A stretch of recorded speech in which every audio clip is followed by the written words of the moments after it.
Well, you have to be very tenacious. I think you have to be quite stubborn. To get a PhD, you have to be very stubborn because there's so many obstacles and there's so many ups and downs, and it's a real adventure, it's a real journey, and you tend to go down all sorts of dead-end routes, and you know a lot of work goes into that, and you're like, oh, that's not going to work at all, so you kind of have to go off that way and that kind of thing. So definitely tenacity. You do need to be quite smart, although I still think being tenacious is more important than being smart to get a PhD. You have to have a real interest in your subject area, so something which you find very motivating, a belief that what you're working on is important, because you've got to go to work every day and work on something which is really quite difficult to work in. Being a good networker, also good, being able to talk to people, get the right information out of people, that kind of stuff. If you can get all of those, then you're fine. Key qualities for success in the chemical industry, I mean, innovation is something that every business has. It's a core focus for pursed up, innovative solutions. Hard work. If you're going to be successful in any industry, you need to work hard. And aptitude.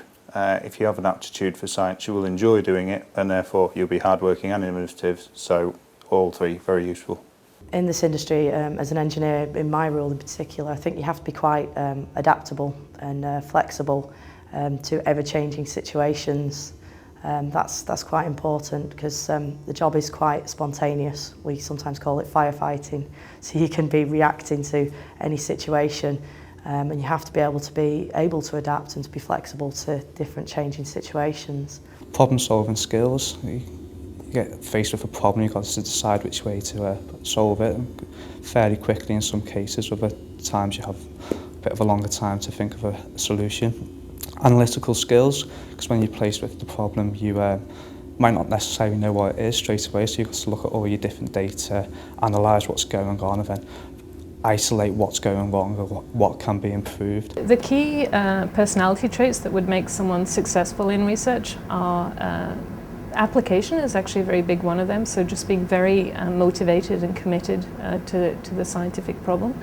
And then also being very creative and innovative, because if we're going to do very high quality science, then we need to really be thinking a little bit outside of the box. I think the key qualities for somebody working in the chemical industry are probably a practical approach to solving problems and getting things done, good analytical ability, and also, most important, is the ability to communicate effectively and get on with people at any level of the organisation. And a part of that, you have to be able to withstand a good deal of leg pulling. So those are the things that recruiters will look for in their prospective employees. But what will the recruitment process consist of? Obviously applications and interviews, but what kind and how many? And just because you've got the right stuff, does that mean you're going to be seen as a good applicant? The application process for the job I'm in at the moment was actually quite simple. Basically, you look for a job, whether it's through an agency, over the internet, and then you apply to a company. When they get your application, you'll generally be brought in for an interview. And that interview, in the first instance, will be quite basic. They'll ask you general questions about what you've done, what your basic knowledge level is. A good applicant to biotech for me, when a CV or an application form comes across my desk, would have to be clear and concise and well laid out.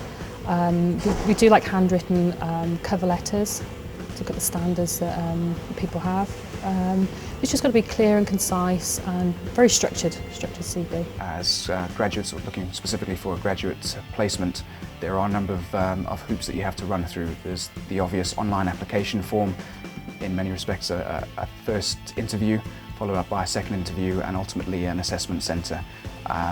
It's very, very generic, and the number of companies that you would apply to, you'll follow a very, very similar path. So there's nothing specific to this industry that you have to fear. The assessment centre took place over 2 days with a number of other applicants. We were given different individual and group exercises, numeracy, spatial, psychometric testing, and also individual presentations. Looking back now, I see how, although it was daunting, how important it is to test those skills to make sure that you're right for the job. Prepare yourself, do some work and research the company, learn about what the company does, not only what it makes or sells or where it operates, but also a bit about the company culture if you can. What is it about that company?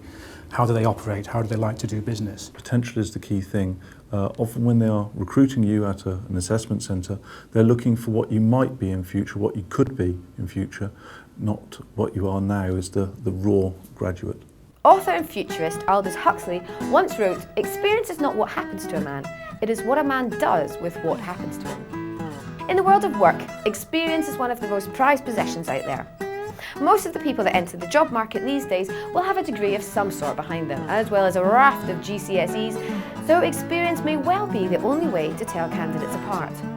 So what are our interviewees' views on life and work experience? If somebody was considering going into the pharmaceutical industry or the science industry, or any industry for that matter, I think while they're in university or in school, during the holidays, it's good to get out into the world of work and maybe do a few work placements or a bit of voluntary work or something like that, just for a week here and there, just to get an idea of what they like, and then they'd have more of an idea of which direction they want to go in. Sometimes it's more important to know what you don't want to do as it is to know what you do want to do, and that's absolutely critical.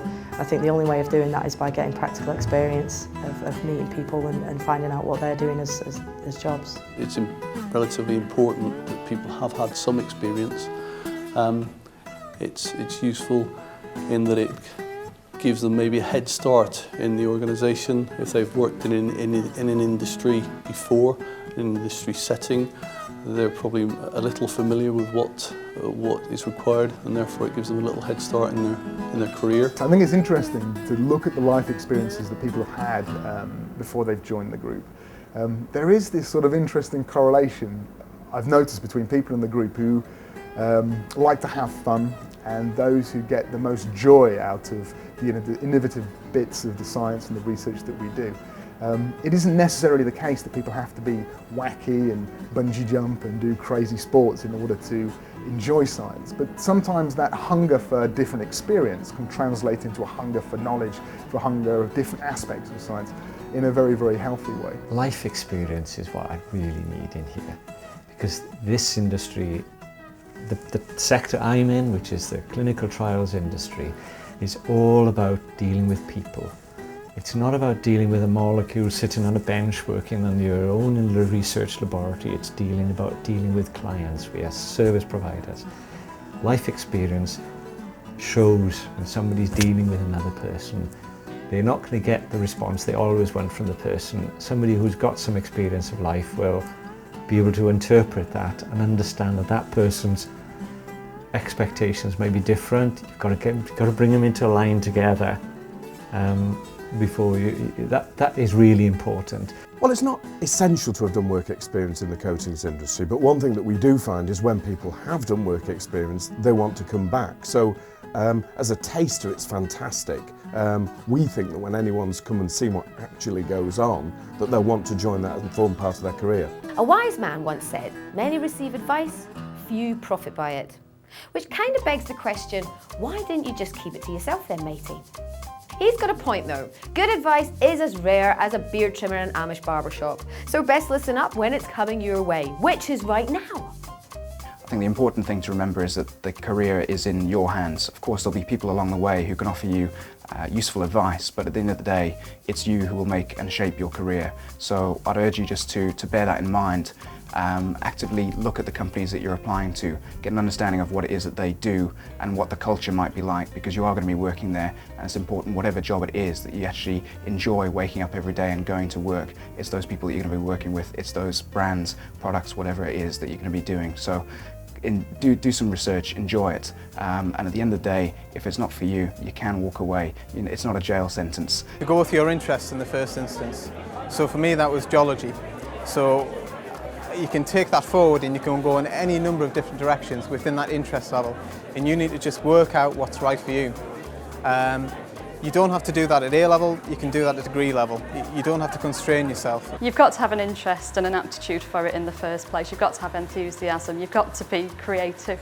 You need to be able to work both as an individual and as a large team. If there's a piece of advice, I'd just say go for it. I don't think there's any great there isn't a sort of course that you can do that will get you there. I think you just have to believe in yourself and go for it, whatever the opposition tells you.